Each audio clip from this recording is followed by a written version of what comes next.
Welcome back to ECE 442-542. Homework number 3 is due on Monday, and today, after today, and with the additional material that's available on the website, hopefully you shouldn't have any questions about what I'm asking on homework number 3.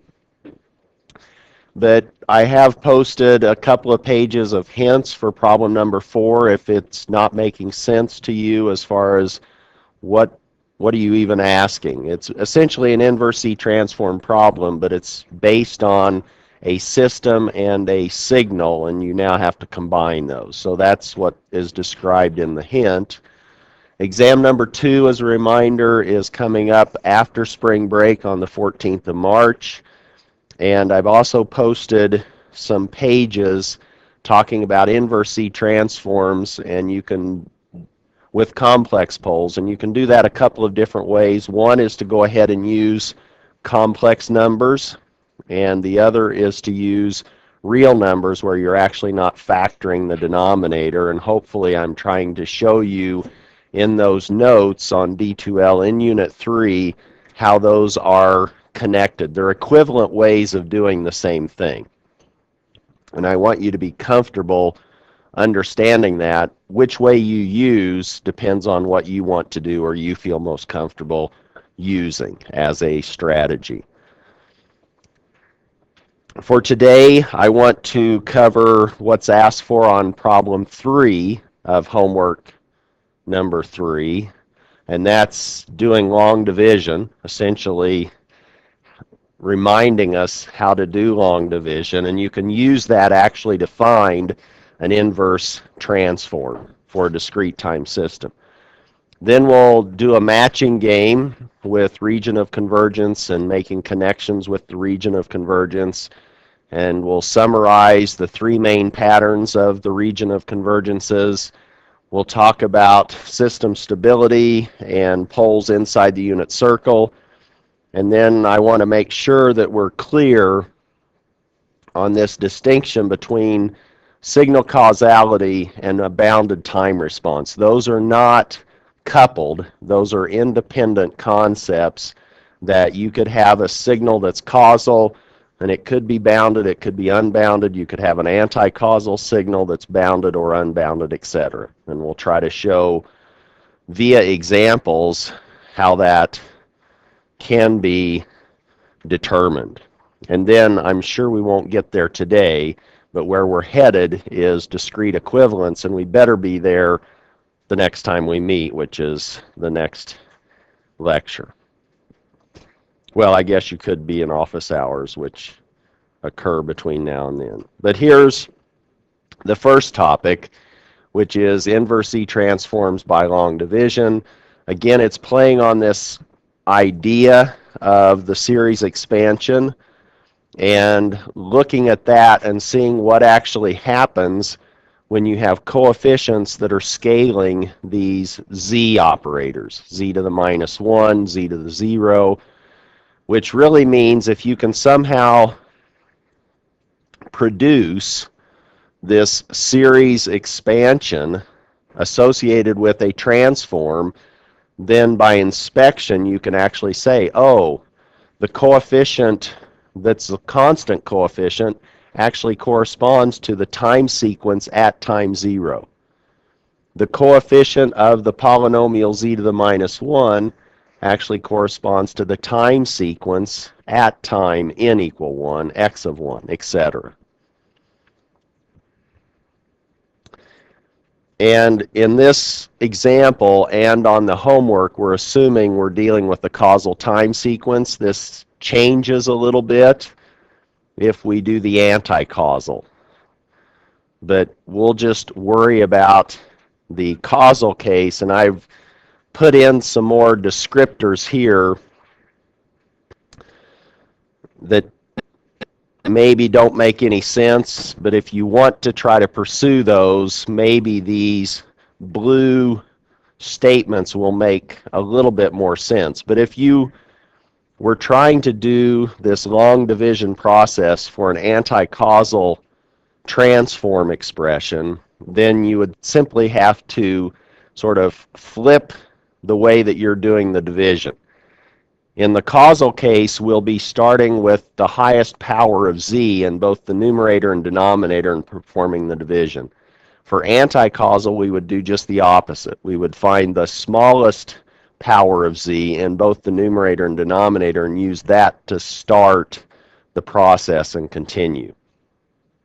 And if we had a two-sided sequence, we would need to split the transform into the anti-causal piece and the causal piece before we would do the division. So we would have two different divisions. So we're not going to worry about that. We'll just do it one way, which is the causal way, or for a causal time domain sequence. And if you understand that, then the others you could pick up on your own. But for now, let's just assume that we have this particular transform expression, and if it's causal, what does that tell us? Or what can we now write in addition to this transform? If I now say, oh, this is associated with a causal time domain response or waveform, what can you now say in addition to that transform expression? So something's greater than or equal to 0. What's that something? Pardon? N. Okay, so n is greater than or equal to 0, but that's in the time domain, isn't it? So n greater than or equal to 0, that's causal, but what does that correspond to in the frequency domain?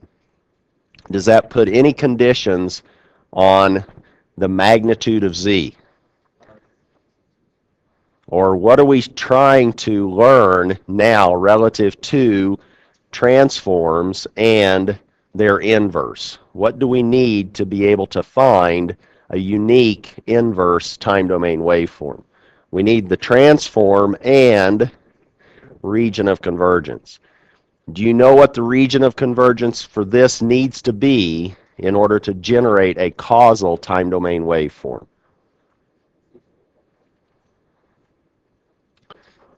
Z greater than a half. Will that work?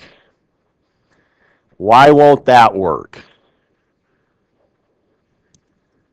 Pardon? You'd have a pole in the region of convergence because you have another pole at 2, right? So we could have 3 different main patterns of a region of convergence. We could be less than a half. What would that produce?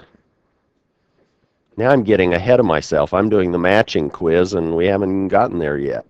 But that would give us anti-causal. We need to be beyond all of our poles to be causal.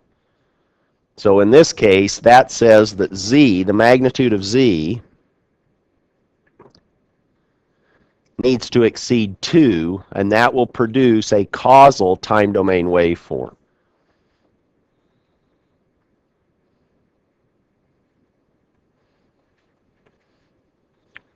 Now that we know that, we can perform this long division, but before we do that, it's better to just have these as polynomials and not in factored form. So let me multiply the denominator.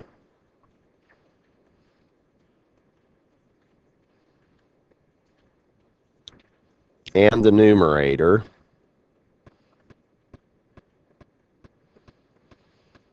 And now I'm ready to do the long division with that numerator and denominator expression. So I'm now going to divide 4z squared plus 4z by z squared minus 2.5z plus 1. And because I'm dealing with the causal, I can now order these polynomials with the highest power of z to the left. If I was doing anti-causal, I would flip that. Yes? We were given the fact that this was causal.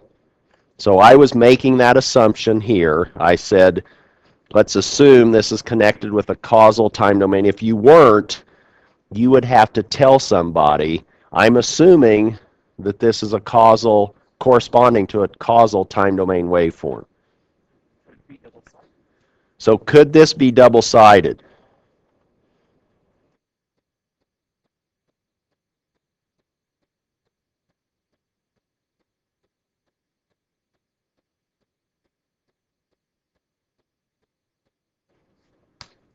So could this transform expression be two-sided?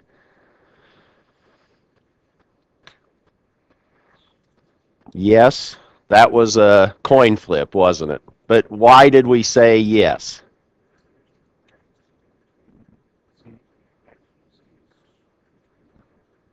We could have an annular region of convergence. It could be living between, the magnitude of z could be between 1/2 and 2, and that would give us a two-sided sequence. We would then have to split this into two pieces and do the causal piece like we're going to do, and the anti-causal like I'm not going to do. But the anti-causal, I would flip these around, and I would have 4z plus 4z squared, and I would have this as 1 minus 2.5z plus z squared, and do the division that way.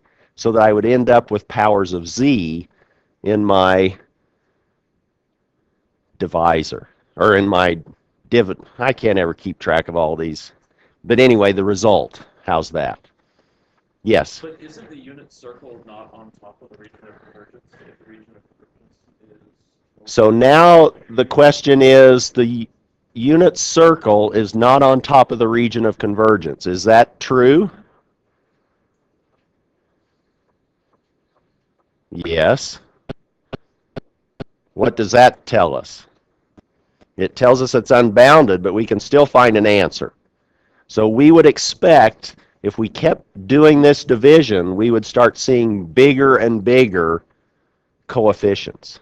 So the fact that the region of convergence and the unit circle are not on top of each other, that's maybe okay if we're, I mean, you can get the answer. It may not be okay if you're trying to get a stable or a bounded result. But we're okay with that here, and that should inform our answer. So that now we expect maybe growing coefficients as we perform this division problem. So now it's not too much to figure out how to divide this. 4, and now I just multiply 4 times that denominator, and I have 4z squared minus 4 times 2.5. So if I have 4 quarters, I have $1. So now I have 1z, 10z. I got focused on $1. I need more than $1. So now I have minus 10z plus 4. Do the subtraction, and I now have, taking minus 10 away from 4, I end up with 14z minus 4. Hopefully I'm doing this okay. My high school math teacher, or your elementary math teacher might be upset if you can't do this, right? My college professor might be upset if I can't do this. That's how times have changed. Not quite, but anyway. Now what do I do?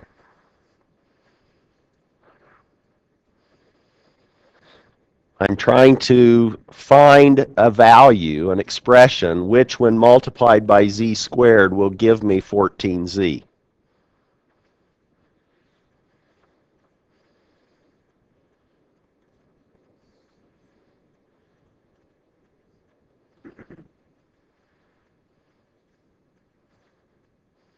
And I should just keep seeing higher and higher powers of z to the minus 1 in this result, because that's really what I'm trying to find. I'm trying to find that, in fact, since this has a power of z to the minus 1 of 0, this actually corresponds to x of 0. This coefficient, because if we look back at the series expansion, there was x of 0, here was x of 1. We now have this is x of 1. And we didn't have to do any inverse Z transform. All we had to do was division. All. So if we keep doing this, you can spend your Friday night doing this division, and you could just keep going and going, right? This won't quit. And it will keep getting bigger, these values. So that now I have 14, whoops, well, I don't know what happened to my Z, but it lost its bottom. So I now have 14z to the minus 1. I can multiply that by the denominator, and I end up with 14z. Now I have to take 14 2.5. That's 28 and 7. Is that true? 35. And I'm at negative sign. And then I have plus 14z to the minus 1. Subtracting that, I don't know why I'm getting so colorful, but I'm doing colors. Let's say that this is now 31, and this is now minus 14 z to the minus 1, and I could say, well, this would be plus 31 z to the minus 2, and I could just keep going. I'll spare us the details, but this is now x of 2. And hopefully that process, how to find this inverse Z transform or this time domain waveform by long division, is clear for you to do in problem number 3 of homework number 3, based on this discussion. Are there questions about what we've done? But we did make a couple of assumptions. We needed to say that this was associated with a causal waveform in order to proceed.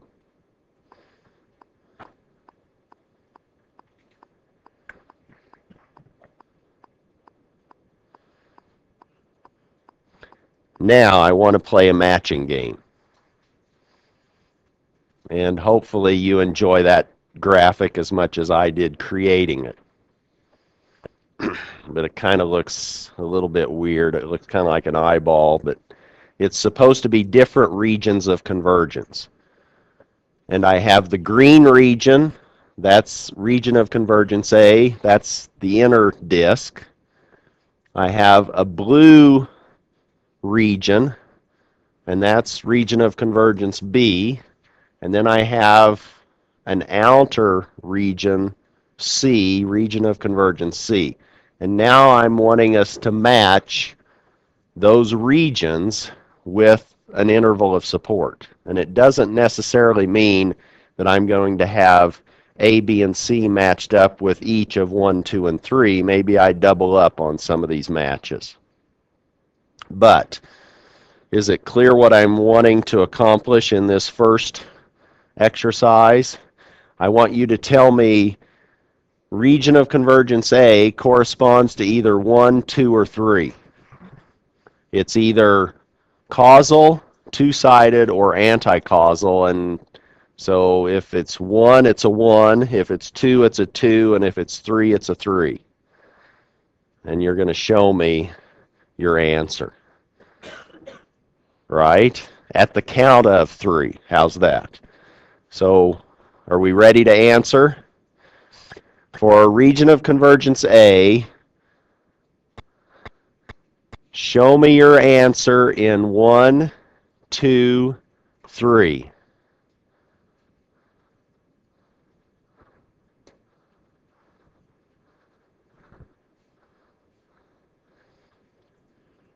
I see mostly 3s.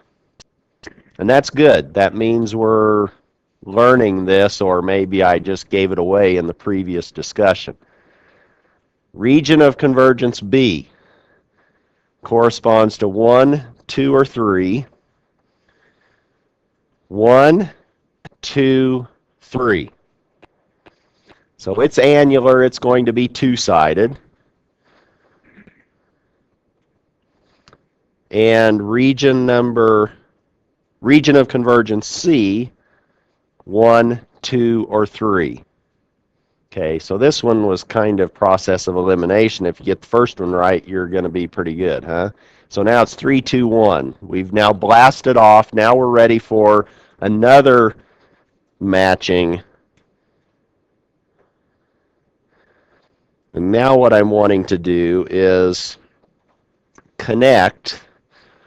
Now we have to worry about where those X's are. In the last illustration, we really weren't worried about where the poles were. We just were concerned about what time interval of support our time sequence was defined over based on the region of convergence. Now what I'm wanting to do is use our understanding of the region of convergence and the location of the poles to determine whether our result is bounded, decaying exponential. If it's bounded, no decay, which means maybe it's just going back and forth at a fixed amplitude, or maybe it's constant. That would be bounded but no decay. 3 is unbounded exponential growth. For these 3 different patterns, region of convergence A, B, and C, and those haven't changed. A is inside 1/2. B is between 1/2 and 3/2. I don't know if you can read that. And C, region of convergence C, is beyond 2. So now with region of convergence A, I want you to match up whether that is 1 bounded and decaying exponentially, 2 bounded and staying without a decay, and 3 is unbounded exponential growth.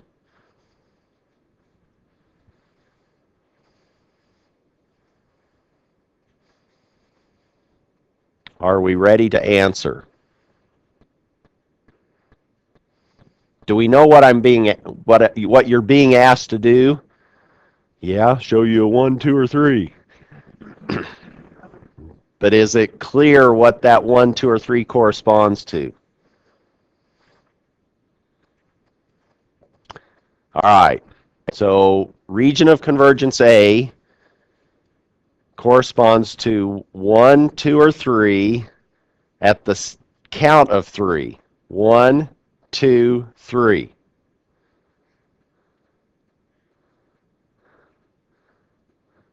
Now I'm seeing some different values here. I'm seeing 1 and I'm seeing 3. Nobody's going with 2 that I could tell in a quick span. What is it? In this particular case, we have what kind of a interval of support do we have for this region of convergence? You were pretty good with that on the previous match. So what's the interval of support for this? Pardon? Okay, n less than 0. Anti-causal. So now if we looked at one of these, let's just say x sub 1 tilde. Let's just say that that was some alpha to the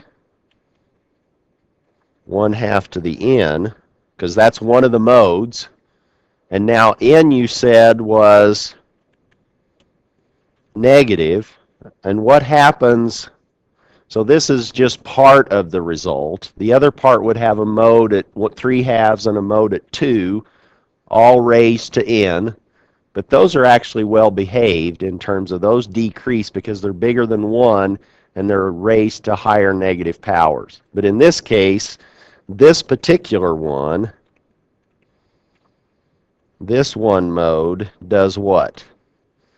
As n gets more and more negative, what happens to 1/2? It gets bigger, doesn't it? So this one mode goes unbounded.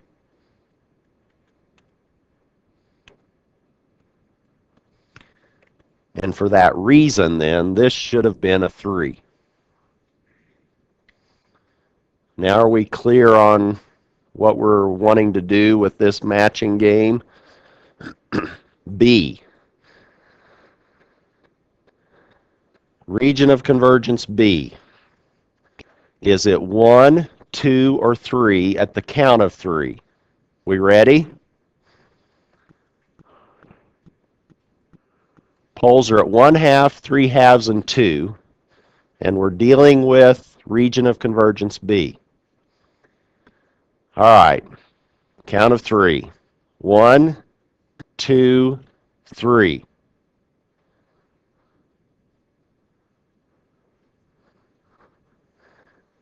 Oh, I thought it was a 0. I was going to say, what? Could be the Wildcat or whatever. Sorry. Had to throw that in. I'm seeing 3. I'm seeing 2. I'm not seeing 1. I should have been seeing 1, actually. There. We had some 1s. Why is it a 1?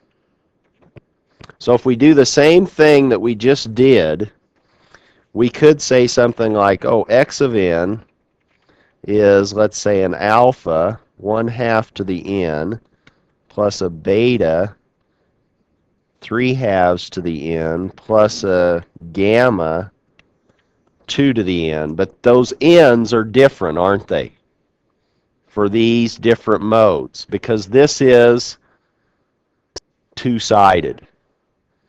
What values of n are we using to raise 1/2 to n? So now 1/2 is, now if we're on our merry-go-round, 1/2 is to the left of the region of convergence. And so that means that this particular piece is n greater than or equal to 0. All the others are beyond the region of convergence, or to the right of the region of convergence if we were on our merry-go-round. And these two pieces, let me just say less than,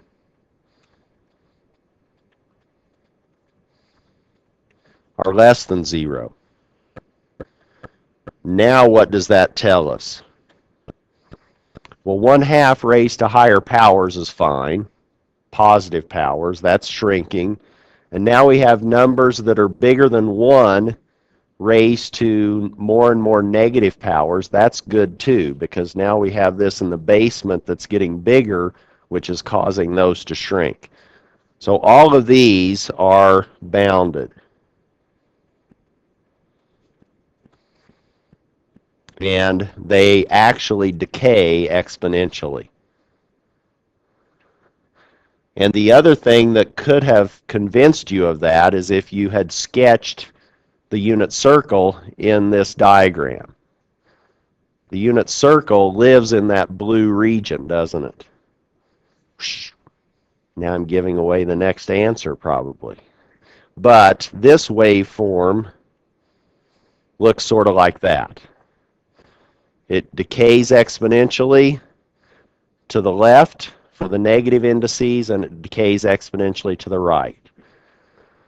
And you know how it's scaled, or its common ratio at each step. Obviously, to the left, it's going to be a linear combination of those two cases.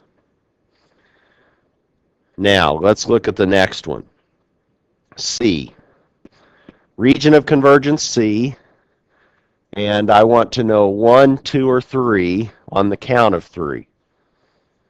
And again, that's going to have to depend on where the poles are relative to the region of convergence. Okay? So now, at the count of 3, 1, 2, 3. Now we should be seeing all these wildcats, right? If you hold your fingers right, maybe. But 3 should be the 3 is the answer, right? Because now we have x of n could again be the same. It could be alpha 1/2 to the n plus, maybe I'll put these beta 3/2 to the n plus gamma 2 to the n. But when are the n's? Now they're just one-sided, aren't they? So it's either negatives or positives, and which ones are these? This is the positive, so this is now n greater than or equal to 0, and these two are the bad apples. Those are going unbounded as time marches forward.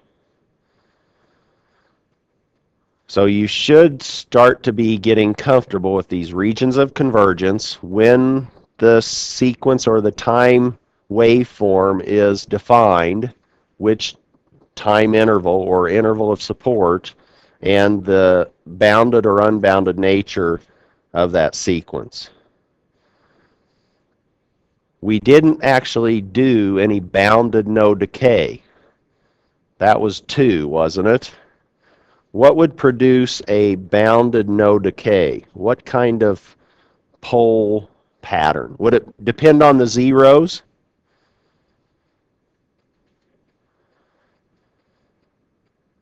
Would it matter where our zeros are located in a transform expression?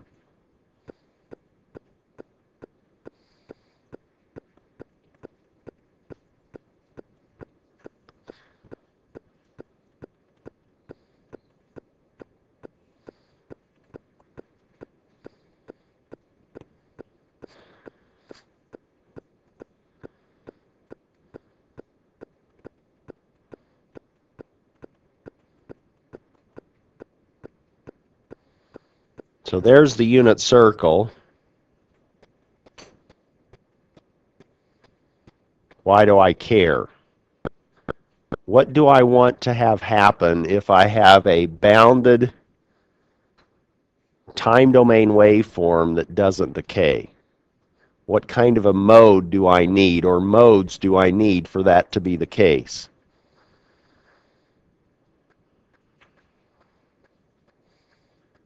Pardon?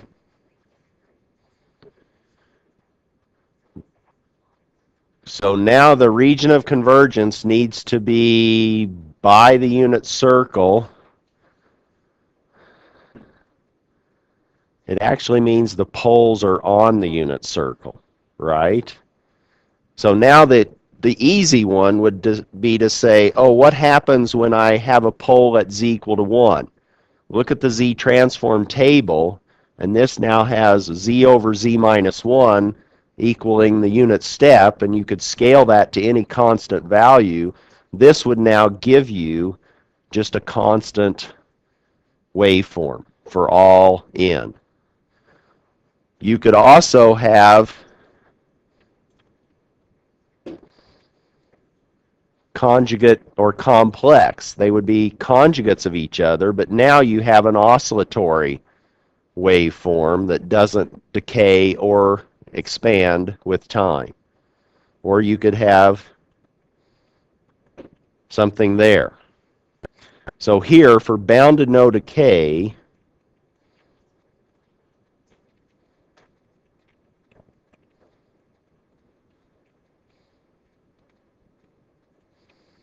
you need poles on the unit circle.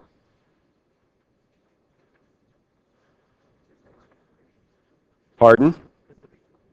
So now, where is the region of convergence?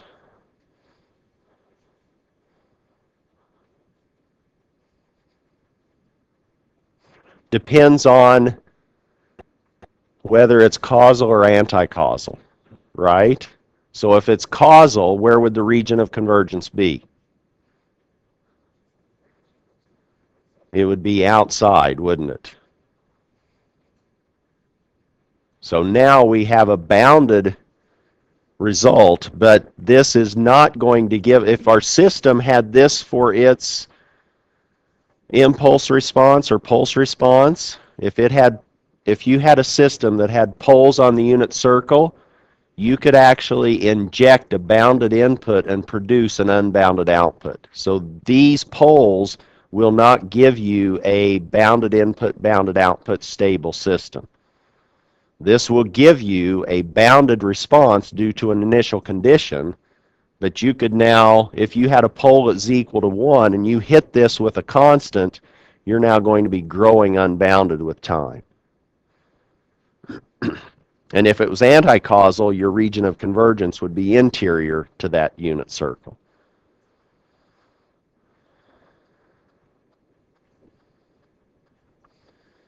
Now, do all poles, what's this say? All poles on unit circle for bounded response. Do you have to have all of your poles on the unit circle to give you a bounded response?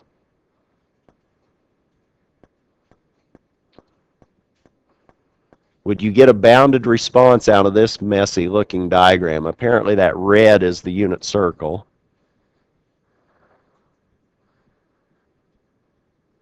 Would this give you a bounded response? And if it does, what's the answer to this question? Do all poles need to be on the unit circle to produce a bounded response?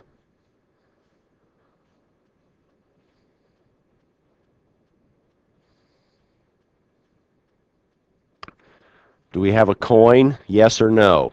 Right? You can flip that coin, yes or no, to get a 50-50 chance of answering that correct.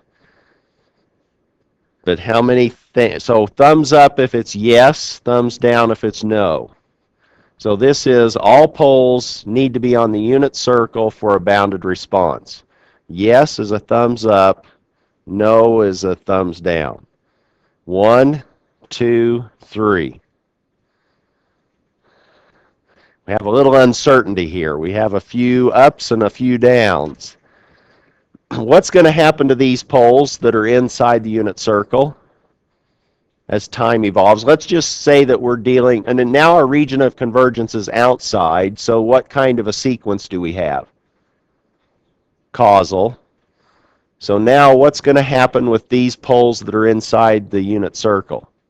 They're going to decay, but these guys on the unit circle are just going to stay going, right? They're not going to decay. So all poles do not have to be, or all poles need to be on the unit circle for a bounded response. The answer is no. It's not necessary. So now let's look at summarizing what we now know about these regions of convergence, these main patterns. Here's main pattern number 1. And what can you tell me about this one in terms of its interval of support in the time domain? Is this causal, anti-causal, or two-sided? This particular pattern. This one's causal. And how could you remind yourself? Look at the series expansion and let one of the points in the region of convergence, plug that into your series expansion and see which coefficients have to vanish or be 0. How would we modify this? So this now says that the time index n is greater than or equal to 0. We could also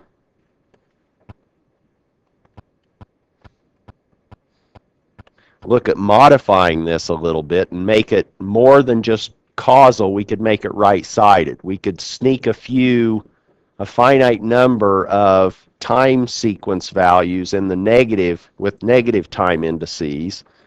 So now we could say, oh, this could actually be right-sided.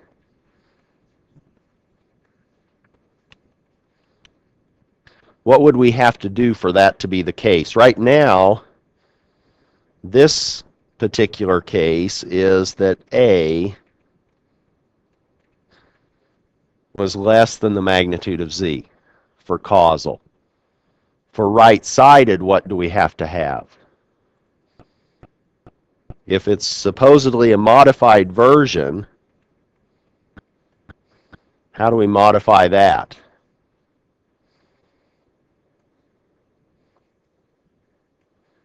Remember my square?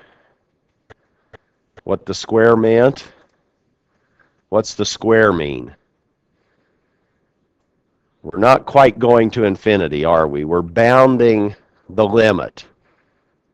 So the modification would be to keep this magnitude of z less than infinity. And if that's the case, then we could actually have a, let's say, little n could be greater than or equal to m, where m is negative. Could be. It wouldn't have to be. But we could have little n in our x of n being minus 6, minus 5, minus 4, and that's okay. Could be minus 277, as long as it's finite. But the main pattern is this region of convergence beyond all of the poles. Pattern 2. Now what do we have? This one's now non-causal.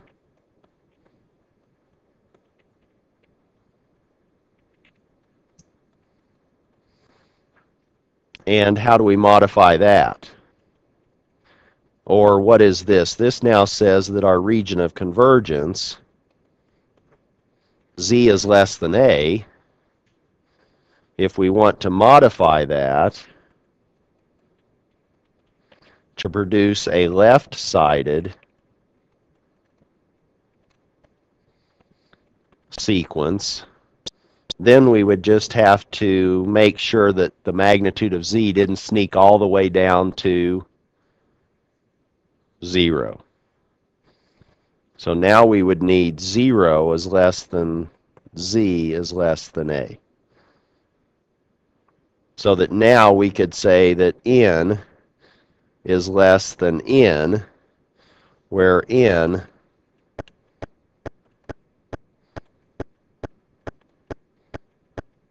can be positive, capital N. And finally, we have our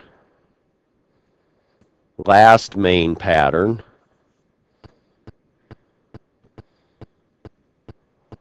I'm already giving it away. It's two-sided. And what would that look like? Now it's, let's say, alpha 1 and alpha 2. We don't know what those values are, but alpha 1b raised to the n, what's the interval of support where that piece of this two-piece sequence, when is that true? Or when is it defined? What's n? Greater than or equal to 0, less than 0. And now where is b? Relative to the region of convergence. So the region of convergence is interior to b, and what do we know happens when we have a disk interior to all of our poles? Then it's anti-causal, isn't it? So now we know that this is going to be valid as long as n is less than 0. And then if we look at the other extreme, we have A, and it's interior to the region of convergence. So this one is the other half.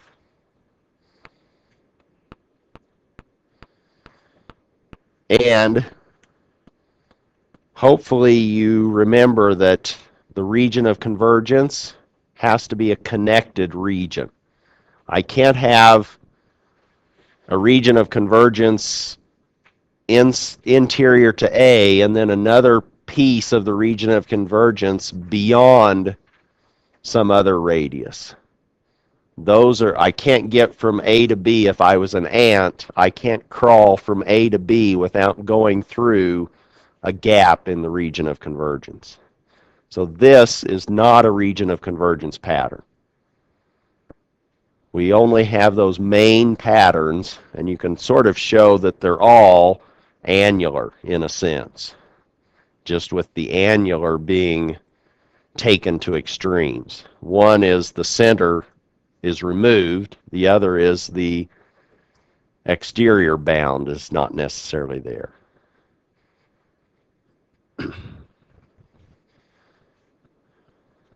You should be experts now on regions of convergence and time sequence and inverse Z transforms and what's that mean relative to bounded behavior. So let's now look at system stability, and since this is a controls class,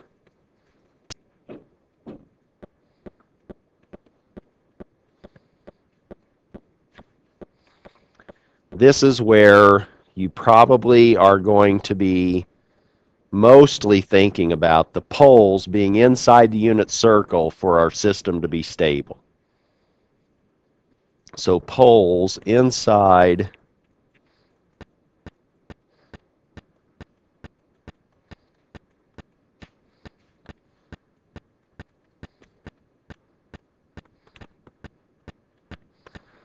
the unit circle for stability. And now we put on our 2-year-old cap and we say why? Why? Why is that true? Why, if we're in a controls class, and now the poles are our system's dynamics. Those are the modes of our system. This is what we have. We have a system that's in this box. We excite it with an input, and we measure the output. But if it's a physical system, the response is going to be occurring after we excite it, after we kick it. It's not going to be shaking before we kick it. It's not anti-causal in this class.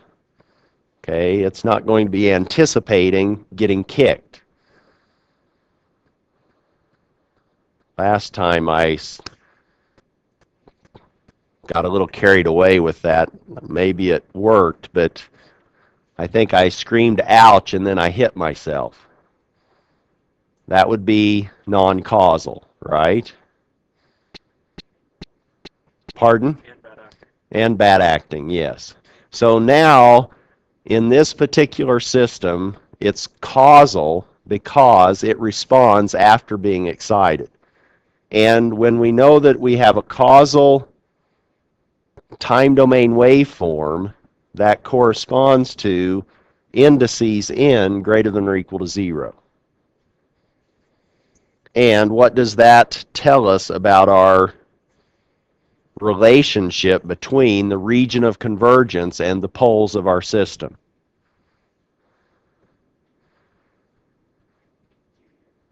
Now we know that all of the poles have to be interior to the region of convergence when we have a causal time domain waveform. When we have a causal time domain waveform, our region of convergence lies outside all of the poles. So now if we simply drew a picture of that, we could say, oh, suppose now we have a bunch of poles, and I know that I have a causal time domain waveform. I know that my region of convergence is beyond that set of poles. Well, in order for that system to be well behaved or bounded, what do we know about the unit circle relative to the region of convergence? The unit circle needs to lie on top of our region of convergence. And so hopefully now this illustrates the fact that as long as we have all of our poles inside the unit circle, we now have a bounded system response, or a bounded time domain waveform.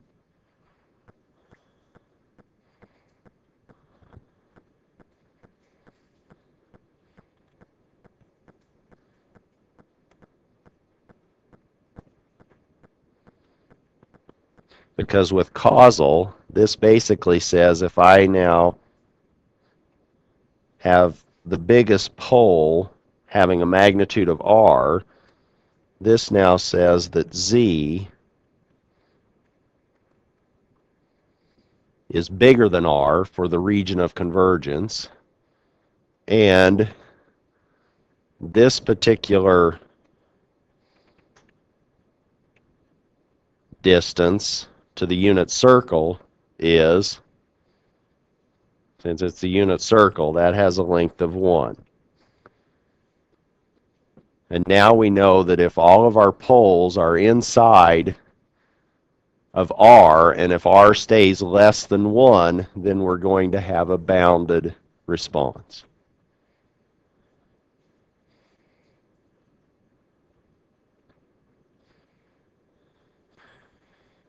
Now, we've been talking a lot about causality and boundedness. What I want to drive home now is that these are not connected. You can have one or the other, or variations on that. So signal causality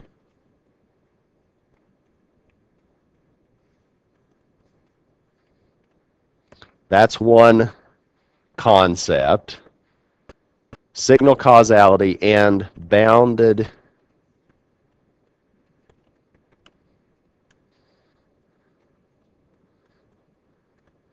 time response behavior, that's another property.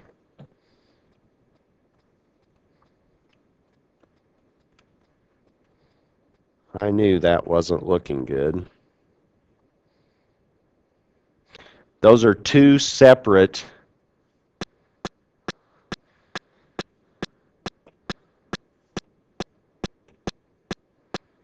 responses.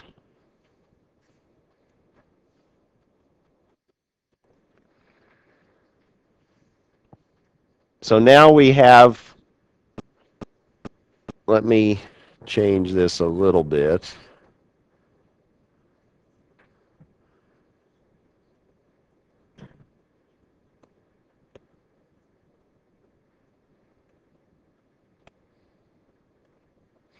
Signal causality and a bounded time response behavior.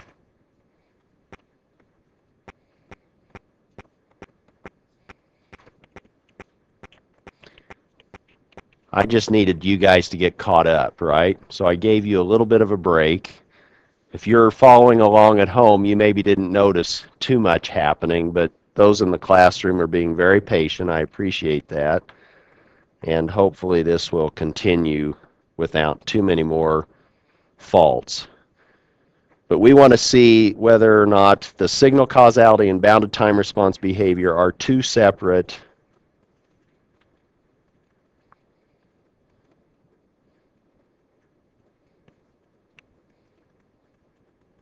system properties or characteristics.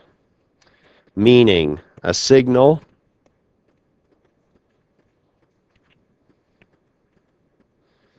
can be causal,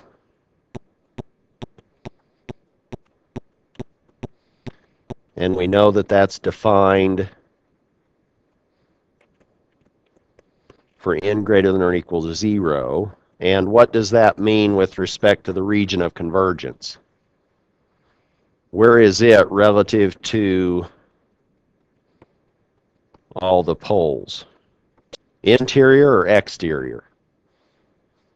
Exterior.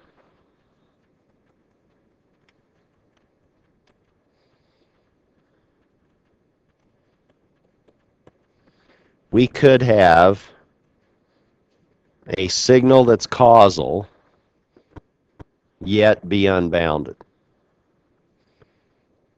Where unbounded means, what do we know about the poles, or where those are located?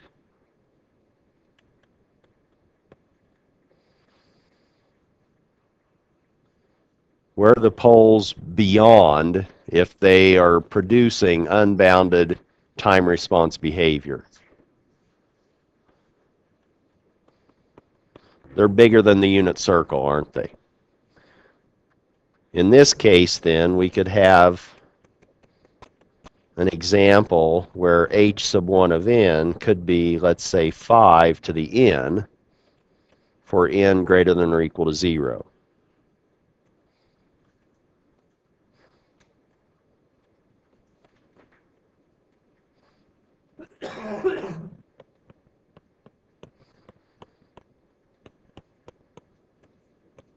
That region of convergence would give us the causal behavior that we need, but we know that 5 raised to higher or larger and larger values of n is going to go unbounded.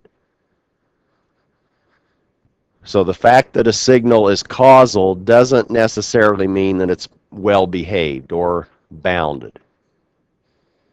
We could do just the opposite or the flip side.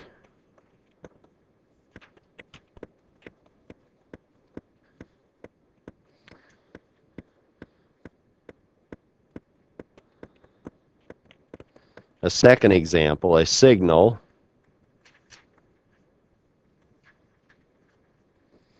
can be non-causal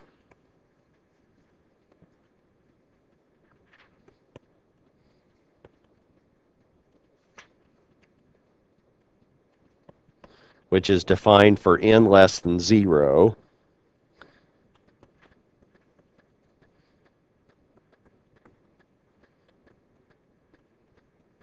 or where's the region of convergence relative to the poles if we have anti-causal or non-causal. Now it's that disk interior to all the poles.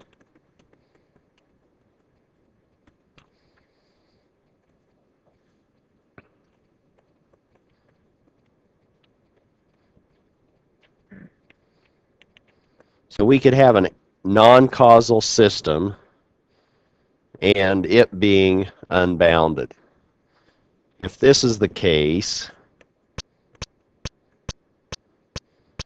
where do we want our poles if they're going to produce an unbounded response for an anti-causal system?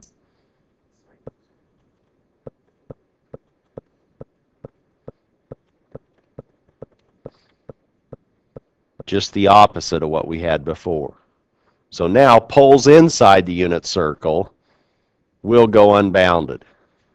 But that's because now we're living with anti-causal sequence, or the interval of support is for negative values of n. In this case, h sub 2 of n, one example could be 3/4 to the n for n less than 0.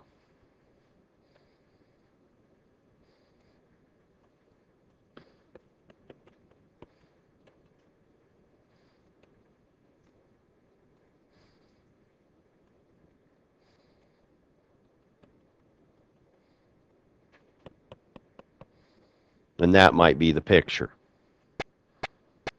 which in the time domain, what's this look like? If that's 0, here's -1, -2, -3. How far do we want to go? So now at -1, what's the value of this time domain sequence if this is actually h sub 2 of n? It's just the reciprocal of 3/4, so that's now 4/3. And now we just keep growing the numerator and denominator by higher and higher powers of n as we go back in time. Or this is now 16/9, a little less than 2. The next one, 4 cubed, 64 over 27.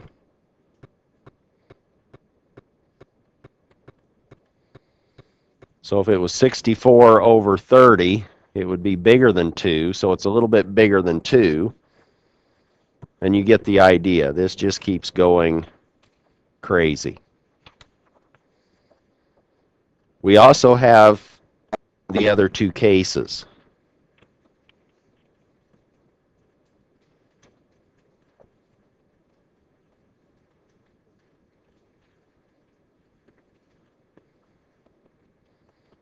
Which is good because those are the bounded cases.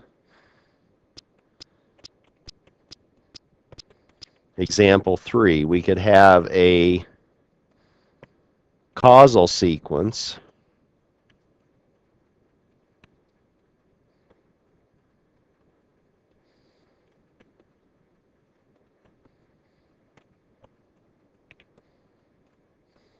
that is bounded.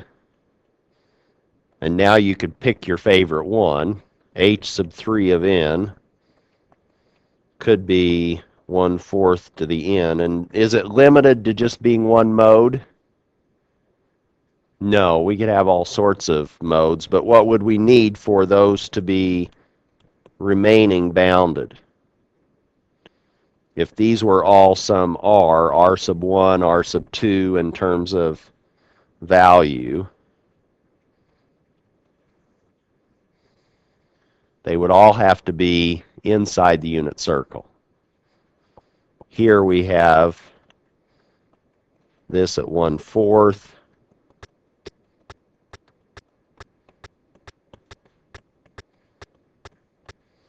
And we can see then that the unit circle is on top of the region of convergence. And the other case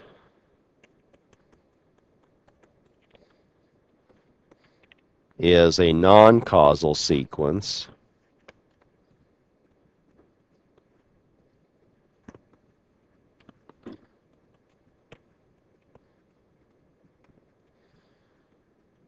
that is bounded.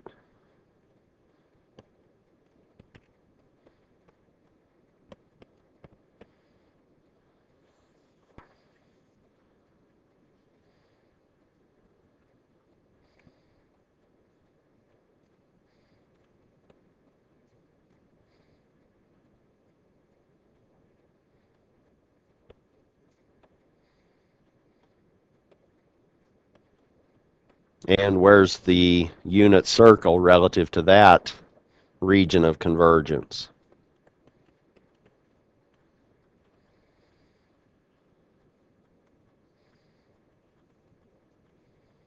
There's our unit circle. It's, again, on top of the region of convergence.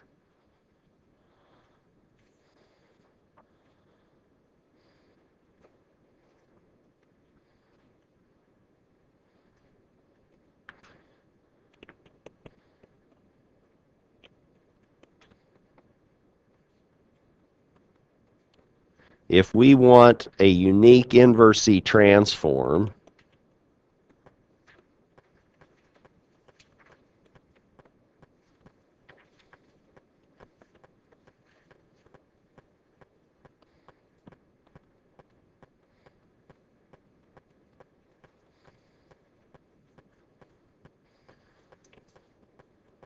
what's required, or what do we need?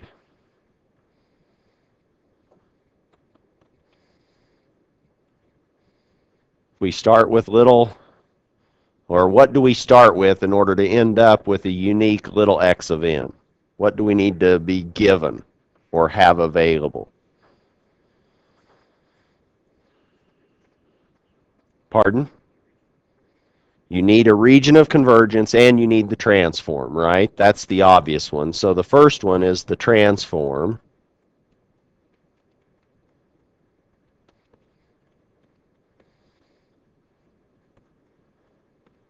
But you need the second one, which is the region of convergence.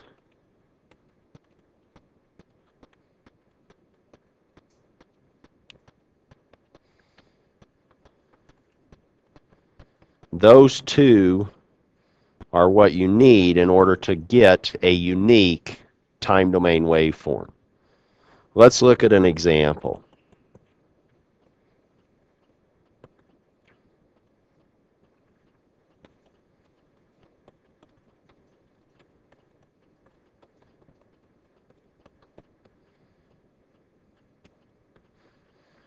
And suppose that the region of convergence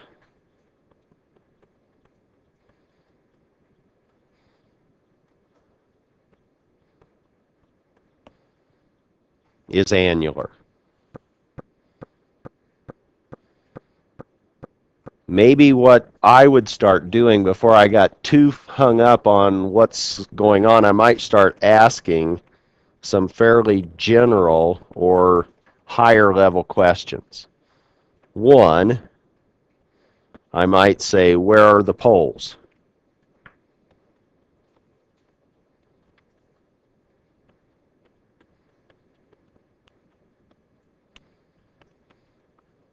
just to get me started. That's pretty clean to see because it's already factored. I have a pole at 1/4. I have another pole at 2.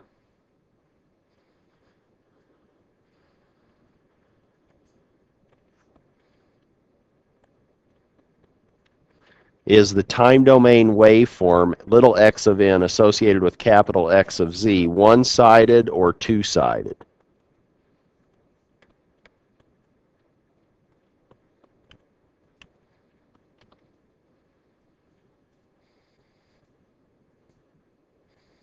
Based on this information that I've given us, is little x of n, are we expecting this to be one-sided, causal or anti-causal, or is it two-sided?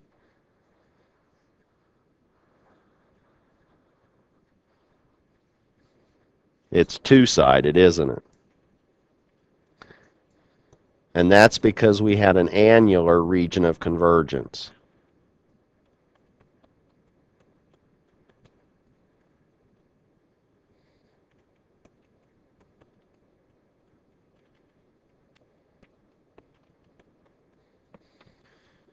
What's the structure of little x of n?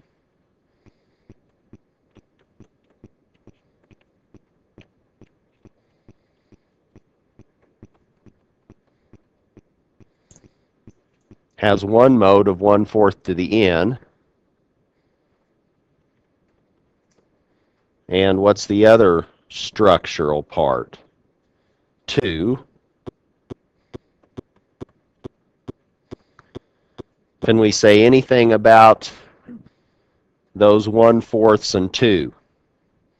So now what we would want to do is sort of play this pole, those locations, relative to this region of convergence. So those poles are bounding our region of convergence, and based on that, can we say anything about these exponents n associated with these modes 1/4 and 2? For example, the n on 1/4,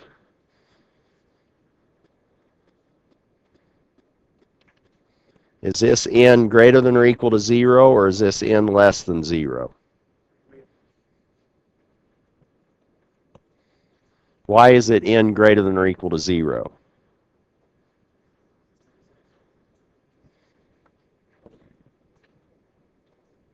Where is this pole relative to the region of convergence?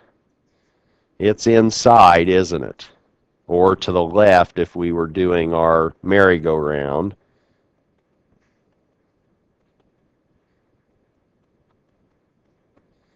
And what about the 2?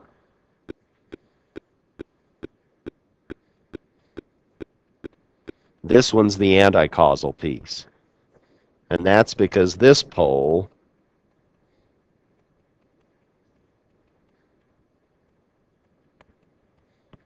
is exterior to the region of convergence. So now, just based on a few questions, we ask where are the poles? Is it one-sided or two-sided? What's the structure? The next one might be, is little x of n bounded?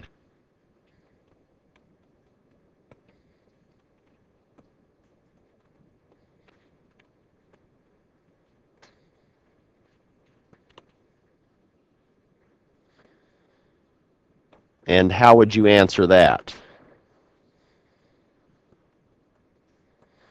Did you have a lucky coin, or why did we say yes?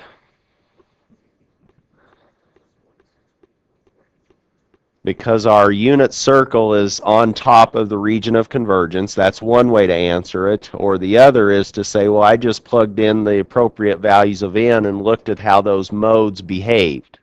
And they're both going to collapse. So here, it's bounded.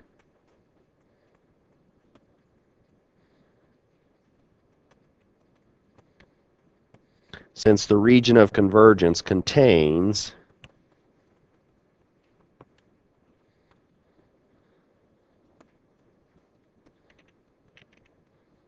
the unit circle.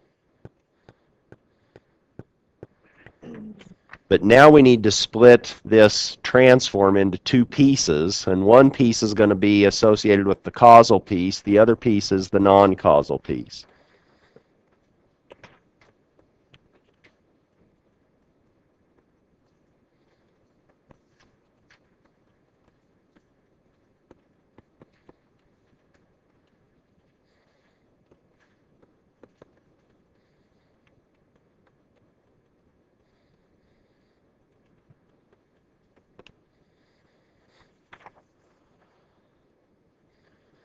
And we know that 1/4 to the n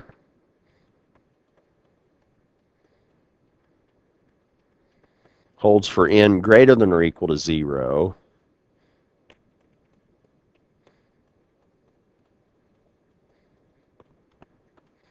And 2 to the n holds for n less than 0.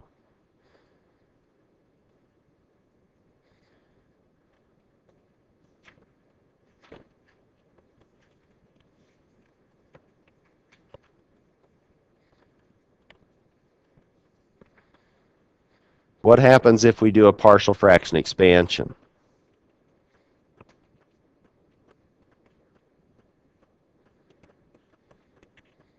This is now 1 over z minus 1/4 z minus 2, and that's equal to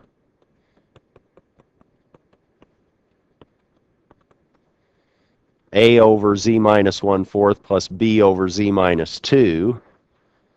And we can find, by whatever way we want, a equaling minus 4/7 and b equaling 4/7.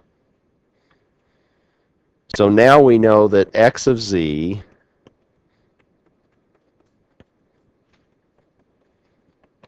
is minus 4/7 z minus 1/4 times z, and 4/7 z over z minus 2.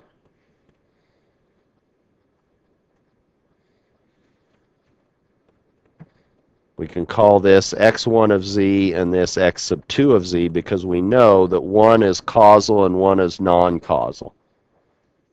So what is little x sub 1 of n?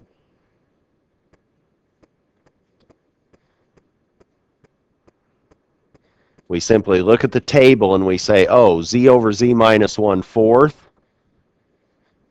that's scaled by minus 4/7, and it's 1/4 to the n, and that's n greater than or equal to 0.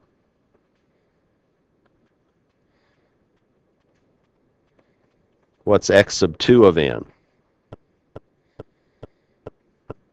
If we just repeated the same strategy, we would say that's 2 to the n, 4/7 n less than 0. But is that correct?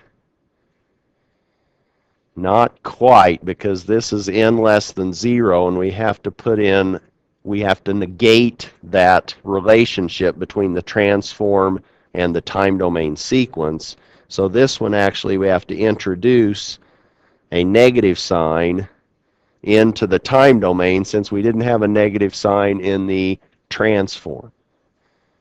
But those are negative sign related, and you can go back to one of our earlier derivations of an anti-causal sequence and see that this negative sign appears when we have an anti-causal waveform, when we find its Z transform. So in this case, this guy, that minus is due to